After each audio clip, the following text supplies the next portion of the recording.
बिल्कुल नया सा लगा, सोचा ट्राई करते हैं। और ये देखो, जैसे कभी खाया ही ना हो। देख लीजिए यहाँ भी मुंबई वालों की ना कमजोरी होती है वड़ा पाव। मेरा एक प्रश्न है, क्या करे बताओ, इतना सुंदर नजारा देख के कौन आगे बढ़ सकता है। कुछ इस तरह का था हमारा होम स्टे। और ये है महाबलेश्वर का फेमस बागीचा कॉर्नर। चाट खाने का मजा दुगना हो जाता है जब हमें जोरों की भूख लगी हो। लेकिन मेरी सोच बिल्कुल गलत थी। क्यों, देखते हैं आगे। चैनल के साथ जुड़ने के लिए चैनल को सब्सक्राइब कर दीजिए, किया हो तो बेल आइकन प्रेस कर देना। Hello guys, foodie web cook and travel में आप सभी का बहुत बहुत स्वागत है।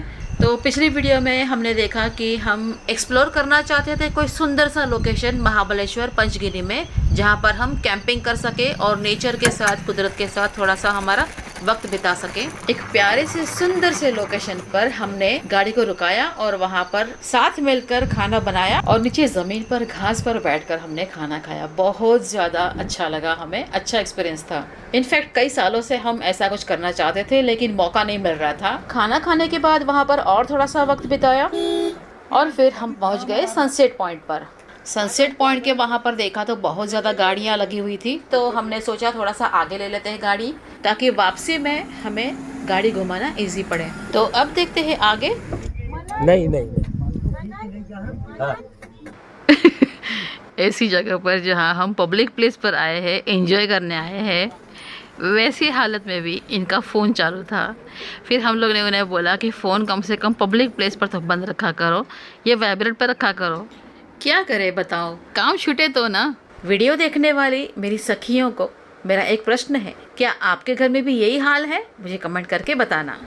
सनसेट ख़त्म होने की राह देखना हम नहीं चाहते थे, क्योंकि फिर एक साथ में सारी गाड़ियाँ निकलती तो फिर बाहर निकलने को थोड़ा सा मुश्किल सा हो जाता, इसलिए फिर हम जल्दी निकल आए। क्योंकि बहुत ज़्यादा भीड़ थी महाबलेश्वर में जहाँ भी हम जाएं, और सनसेट पॉइंट के पास भी बहुत ज़्यादा लोग इकट्ठा हुए थे, तो इसलिए हम ज़्यादा न रुकना चाहते थे, ना ही मैंने ज़्यादा वहाँ पर शूट किया है। वरना सनसेट की जो सीनरी है कैप्चर करना मैं कभी मिस नहीं करती। पब्लिक प्लेसेस पर कभी कभी है ना, नेचुरल जो जैसे मतलब सनराइज़ है या सनसेट है, जो नज़ारे देखने के लिए हमें जाने का मन तो करता है, लेकिन ज़्यादा भीड़ भाड़ वाला एरिया रहेगा ना, तो फिर तो हमारी सिटी में भी हम वैसी जगहों पर जाते नहीं जहाँ पर ज़्यादा भीड़ भाड़ हो। जैसे कि बड़े बड़े शॉपिंग मॉल्स में शॉपिंग के लिए या मूवीज़ देखने के लिए हम हो सके तब तक हम अवॉइड करते हैं। ये सब हमें ज़्यादा भीड़ भाड़ वाले जगहों पर हमें जाना कम ही पसंद है।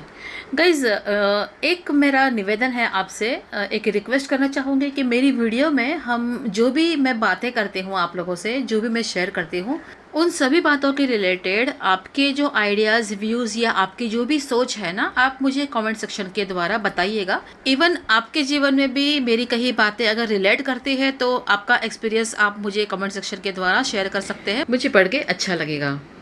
ये एरिया मुझे लगता है मार्केट साइड का है। भीड़ भाड़ इतनी ज़्यादा है ना कि हम गाड़ी को ज़्यादा तेज़ भगा नहीं पा रहे हैं।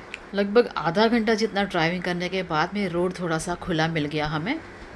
अच्छा हुआ वहाँ सनसेट पॉइंट से हम जल्दी ही निकल आए, वरना और ज़्यादा फंस जाते, क्योंकि इतनी सारी गाड़ियाँ थी ना वहाँ पर, सारी एक साथ निकलती तो ट्रैफिक भी और ज़्यादा बढ़ जाता है उससे। दोपहर को हमने उस लोकेशन पर खाना बना के लंच किया था, तो अभी थोड़ी थोड़ी फिर से भूख लग रही थी। और यहाँ देखिए गाइस, दुकान छोटी हो या बड़ी हो, कितनी अच्छी सुंदर तरीके से इन्होंने सजाया है लाइटिंग वगैरह करके। देखिए रास्ते में ये छोटे छोटे वेंडर्स जो रहते हैं भर भर के स्ट्रॉबेरी लेकर बैठे हुए हैं। स्ट्रॉबेरी, मलबरी वगैरह जो फ्रूट्स है यहाँ की स्पेशलिटी है। और ये है महाबलेश्वर का फेमस बागीचा कॉर्नर, जो पॉपुलर है फ्रेश, ऑर्गेनिक, तरह तरह के टेस्टी ज्यूसी फ्रूट्स से भरपूर, डिलीशियस क्रीमी डेजर्ट्स के लिए, मिल्क शेक्स के लिए। तो पहले हमने स्ट्रॉबेरी और मैंगो मिल्क शेक मंगवाया। इसके साथ साथ ताजे फ्रूट्स के जूसेस, जैम, जेली, चॉकलेट सब कुछ यहाँ पर मिलता है। और ये है पाइनएप्पल के फ्लेवर वाला क्रीमी डेजर्ट, जिसमें पाइनएप्पल के बहुत सारे खट्टे मीठे ज्यूसी पीसेस थे। सब कुछ बहुत टेस्टी था, बहुत पसंद आया, बहुत मजा आया हमें। वहीं पर अच्छे से डिनर के लिए भी बहुत सारे ऑप्शंस थे उनके मेन्यू कार्ड में, लेकिन हम लोग ने सोचा कि थोड़ा सा गैप ले लेते हैं, क्योंकि डेजर्ट्स बहुत ज़्यादा हैवी थे। तो डिनर में बस दाल राइस खाने का मन था, जो हमने पैक करवा लिया और हमारे रूम पर जाके हमने डिनर किया। पूरा दिन घूमे थे, थक गए थे, डिनर करके हम सो गए। दूसरे दिन सुबह जल्दी उठकर हमने कर ली पैकिंग, क्योंकि आज हमें करना था यहाँ से चेकआउट। तो देखिएगा, इस कुछ इस तरह का था हमारा होम स्टे। छोटी सिंपल सी रूम थी, मतलब उसको स्टूडियो रूम भी हम नहीं बोल सकते, इसलिए फिर मैंने ज़्यादा वीडियोस या पिक्चर्स या कुछ भी शूट नहीं किया जो मैं आपसे शेयर कर पाऊँ। तो आज यहाँ से चेकआउट करके हम निकलने वाले थे घर के लिए रिटर्न। लेकिन उसके पहले हमारा मन था महाबलेश्वर घूमने का, पंचगिनी एक्सप्लोर और ज़्यादा करने का। तो कुछ टूरिस्ट प्लेसेस हम देखेंगे, यहाँ पर एंजॉय करेंगे, घूमेंगे, साथ साथ आप भी हमारे साथ घूमना, वीडियो के अंत तक ज़रूर बने रहना। तो ये है महाबलेश्वर का पॉपुलर लिंगबड़ा वाटरफॉल। सोच रही थी बारिश के सीज़न में यहाँ पर और ज़्यादा घूमने का मज़ा आता होगा, लेकिन मेरी सोच बिल्कुल गलत थी। क्यों, देखते हैं आगे। ये वाटरफॉल पंचगिनी रोड पर आया हुआ है, जो महाबलेश्वर से लगभग 6 किलोमीटर के अंतर पर है। महाबलेश्वर के टूरिस्ट अट्रैक्शंस में से एक है ये, तो टूरिस्ट लोग बहुत सारे यहाँ पर हमेशा विजिट करते रहते हैं। लिंगबड़ा वाटरफॉल देखने के लिए ऊपर की तरफ लश ग्रीन फॉरेस्ट में से होकर हमें ट्रैकिंग करके जाना होता है। तो जहाँ से ट्रैकिंग स्टार्ट होता है, आप देख सकते हो बहुत बड़े बड़े पत्थर यहाँ पर रखे हुए हैं और एक बड़ी सी रस्सी यहाँ पर बांध कर रखी हुई है, जिसके सपोर्ट से हम आगे बढ़ सकते हैं। स्पोर्ट शूज पहनना जरूरी है, वरना चप्पल पहन के अगर हम यहाँ आते हैं तो या तो पैरों में मोच आ सकती है या तो चप्पल ही टूट जाएंगे। खतरनाक था एंट्रेंस, वहाँ पर बड़े बड़े पत्थर और अनकंफर्टेबल सा, मतलब डिस्क्राइब करने लायक नहीं है यहाँ पर। वैसे ठीक ही है देखा जाए तो, I mean, फीलिंग भी तो आना चाहिए ना कि हम जंगलों में सैर कर रहे हैं। यहाँ पर ऐसे स्टॉल्स भी बने हुए हैं ताकि किसी को शरबत पीना है, पानी पीना है तो यहाँ से हम बाय कर सकते हैं, बिस्लरी की बॉटल्स वगैरह। धूप है लेकिन ठंडा सा क्लाइमेट है और अच्छा लगता है। मतलब कई बार हम ट्रैकिंग करके परेशान हो जाते हैं, थक जाते हैं, अगर हवा में ठंडक न हो तो वैसा कुछ नहीं लग रहा था आज। पिछले आधे घंटे से हम चलते ही जा रहे थे, लेकिन ये रास्ता तो कोई ख़त्म होने का नाम नहीं ले रहा था। सीढ़ियाँ बिल्कुल पतली पतली है, तो थके नहीं थे लेकिन हम पके थे। मतलब एक बोरियत सी फीलिंग थी। अच्छा, इस बात का लग रहा था कि अलग अलग तरह के प्लांट्स और फ्लावर्स की फ़ोटोग्राफी मुझे करने मिल रही थी, और ये सीन देखकर मन को एक तसल्ली से मिल गई कि चलो हम पहुंचने ही आए हैं, अब वाटरफॉल नज़दीक है। वाओ, ये जो वाटरफॉल है ना, बारिश के सीज़न के तुरंत बाद अगर हम यहाँ पर विजिट करते हैं ना, तो उस समय पानी का जो यहाँ पर फोर्स रहता है, दबाव रहता है ना, वो सबसे ज़्यादा रहता है। लगभग 500 फीट की हाइट से पानी गिरता है और उस समय हवा भी एकदम साफ रहती है। वातावरण में भी न ज़्यादा ठंडी न गर्मी हमें महसूस होती है, तो मज़ा आता है देखने का। वाओ, देखिए गाइस, बिल्कुल बारिश के पीक सीज़न में अगर हम यहाँ आएंगे ना तो स्लीपरी सा हो जाता है, तो थोड़ा सा रिस्की है यहाँ पर ट्रैकिंग करना। तो इसलिए बारिश के सीज़न के जस्ट बाद में अगर हम यहाँ पर विजिट करते हैं तो हरी भरी इस सुंदर से प्रकृति को निहारने का मज़ा ही अलग रहेगा। जब हम जा रहे थे ना ऊपर चढ़ के, तभी हम लोगों ने सोचा था कि यहाँ से किसी एक स्टॉल पर भेल तो हम खा कर ही जाएंगे। भीगे हुए जो चने रहते हैं ना, जिसकी हम सब्जी बनाते हैं, उसकी चाट भी बनती है। तो यहाँ पर हमने वैसी चाट 2 प्लेट का ऑर्डर दिया और 1 प्लेट हमने कुरमुरा भेल का ऑर्डर दिया। चाट खाने का मज़ा दुगना हो जाता है जब हमें ज़ोरों की भूख लगी हो। थोड़ी दूर जाने के बाद हमें बहुत सारे बंदर दिखे यहाँ पर, भूखे थे बेचारे, देख रहे थे यहाँ वहाँ कुछ खाने को मिल जाए, तो सोचा इनके भी कुछ पेट पूजा करवा देते हैं। इसलिए ये जो फूड के स्टॉल्स थे वहाँ से कुछ बिस्किट्स के पैकेट्स लिए हमने और इनको खिलाए। देखिए कैसे दूर दूर से ऊपर से पेड़ पर से उतर कर आते थे, छलांगे मार मार के खाना खाने के लिए, और ये लगता है इनका सरदार है। इसको देख के बाकी सारे भाग गए। बहुत अच्छा लगता है मन को अगर इन गूंगे जानवरों की सेवा करने का, इन्हें कुछ खिलाने पिलाने का हमें मौका मिले, तो मौका हम कभी मिस नहीं करना चाहते। सोचते हैं कुदरत की कुछ तो मदद कर पाए हम। देखिए फिर से आ गया वही वाला एरिया जहाँ पर बड़े बड़े पत्थर लगे हुए थे। वैसे साइड पर बड़ी मोटी सी रस्सी इन्होंने बांध रखी है, जिसके सपोर्ट से हम यहाँ से आगे बढ़ सकते हैं। और देखिए यहाँ पर नीचे की तरफ भी ये छोटे छोटे झरने से बने हुए हैं। मतलब ये छोटा सा पिकनिक स्पॉट लाइक बना हुआ है। यहाँ पर टूरिस्ट लोगों की फेवरेट राइड यहाँ पर करवाई जाती है, जिसका नाम है जिप लाइन। जिप लाइन के साथ बोटिंग की भी एक्टिविटीज़ यहाँ पर करवाई जाती हैं। ये बहते पानी की आवाज़ बहुत सूदिंग सी लगती है ना। ये देखिए, ये जिप लाइन टूरिस्ट लोगों की फेवरेट एक्टिविटी। थोड़ा आगे बढ़ने के बाद में हमने देखा कि एक छोटा सा तालाब जैसा बना हुआ है जहाँ पर देखिए लोग बोटिंग कर रहे हैं, और वो है साइकिल बोटिंग, जिसकी जो सीटिंग अरेंजमेंट रहती है बिल्कुल बाइसिकल जैसी रहती है, और बाइसिकल में जैसे हम पैडल मारते हैं वैसे ही पैडल मारकर हमें बोट को आगे बढ़ाना होता है। तो ये ऐसी वाली जो बोटिंग है ये भी थोड़ी सी यूनिक और मज़ेदार है। सभी लोग यहाँ पर एंजॉय करने में बिजी थे। मुझे तो बस मज़ा आता है फोटोग्राफी करने में। हम जब कुर्ग गए थे तो कुर्ग की मेरी वीडियोस में भी इस तरह की जिपलाइन की फुटेजेस मैंने आपसे शेयर की है, और इवन क्लब महिंद्रा मडिकेरी में भी ऐसी एक्टिविटी करवाई जाती है। कुछ देर यहाँ पर टहलने के बाद में हम निकल गए आगे। थोड़ा आगे जाने के बाद हमने देखा एक जगह पर बोर्ड लगा हुआ था तंदूर वड़ा पाव। इसके साथ और भी कुछ स्नैक्स थे यहाँ पर, वड़ा पाव का टेस्टी डिलीशियस स्टफिंग और उसके साथ तंदूर का स्मोकी फ्लेवर, इन दोनों का कॉम्बिनेशन मतलब तंदूर वड़ा पाव। एक प्लेट मूंग भजी, एक चीज़ वड़ा पाव और 2 तंदूर वड़ा पाव का हमने ऑर्डर दिया। तंदूर वड़ा पाव के अंदर भी भर भर के चीज़ डाला हुआ था भैया ने। जो भी अलग अलग डिशेस हमने यहाँ पर ऑर्डर की थी ना, सारी डिशेस हमें पसंद आई, सब अच्छा था, टेस्टी था।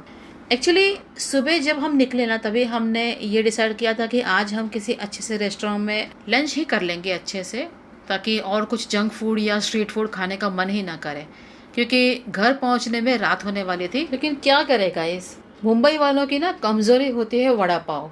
अगर वड़ा पाव कहीं पर रास्ते में दिख जाए ना तो सब कुछ भूल जाते हैं मुंबई वाले और टूट पड़ते हैं, जैसे कभी खाया ही ना हो। मेरी बात से सहमत हो तो कमेंट कीजिए। और अब हम आए हैं महाबलेश्वर के फेमस पैराग्लाइडिंग पॉइंट पर। दोपहर के लगभग 4 बज रहे थे। जब हमने वड़ा पाव खाया था ना तब से भव्या बोल रहा था मम्मा चाय पीनी है, लेकिन जहाँ पर हमने वड़ा पाव खाया वो मेन रोड था, मतलब गाड़ियाँ आ जा रही थी तो फिर अच्छा नहीं लगता है ऐसे रास्ते पर गाड़ी रुका कर हम चाय बनाए। चाय की एक छोटी सी दुकान पर उसने गाड़ी रुकाई, फिर मैंने उसको मना कर दिया कि हम बनाएंगे, जब हम सामान लाए हैं तो बाहर की चाय हम क्यों पिए। तो यहाँ पर मिल्क पाउडर का एक छोटा सा पैकेट मेरे पास बचा हुआ था, उसमें से हमने थोड़ी थोड़ी चाय बनाई और सबने मिल बांट के पी ली। बाहर की चाय में ना पैसा देकर भी वो सेटिस्फेक्शन नहीं मिलता जो घर की चाय में मिलता है। मतलब हमें मसाले वाली कड़क चाय पसंद है जिसमें दूध हम कम डालते हैं, वरना ऐसे चाय में मिल्की मिल्की सा ही टेस्ट आए ना तो फिर चाय पिए जैसा लगता ही नहीं है कुछ।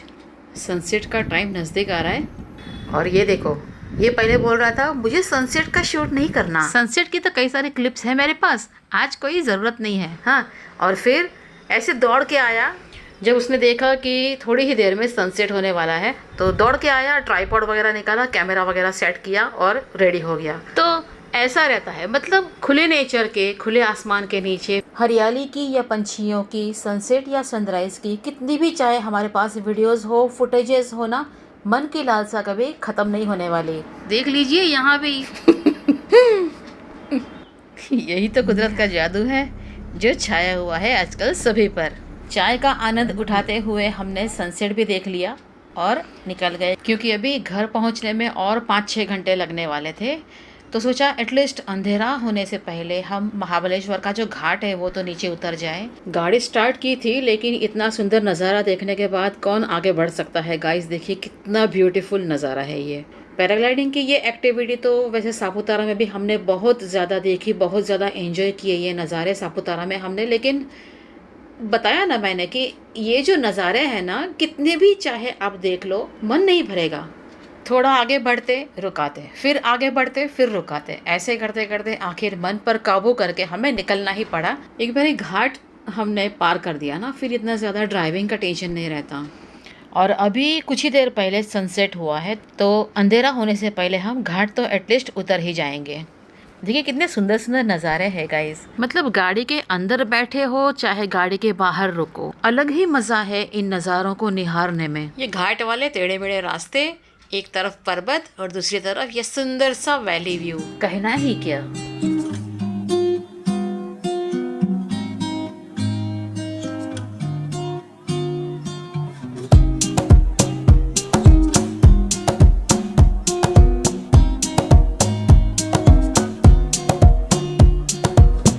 पुणे में गाड़ी को रुकाकर हमने कर लिया डिनर, क्योंकि अभी घर पहुंचने में और 2.5 से 3 घंटे लगने वाले थे। वैसे ट्रैफिक ज़्यादा नहीं था, लेकिन पता नहीं मुंबई और पुणे में ट्रैफिक की गारंटी हम नहीं ले सकते, इसलिए हमने डिनर वहीं पर कर लिया।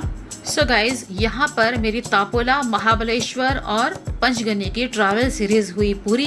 इस ट्रैवल सीरीज की प्लेलिस्ट भी बनाकर मैं मेरी चैनल पर अपलोड कर दूंगी। वीडियोस अगर आपको पसंद आती है तो एक लाइक हिट करना तो बनता है। चैनल को सब्सक्राइब कर देना ताकि आप मेरी एक भी वीडियो मिस न करो। आपकी कमेंट्स का हमें इंतजार रहता है, उससे हमें मोटिवेशन मिलता है, तो प्लीज कमेंट जरूर करना। फिर किसी कुकिंग या तो ट्रैवलिंग वीडियो के साथ में जल्द ही फिर मिलेंगे। Thanks for watching.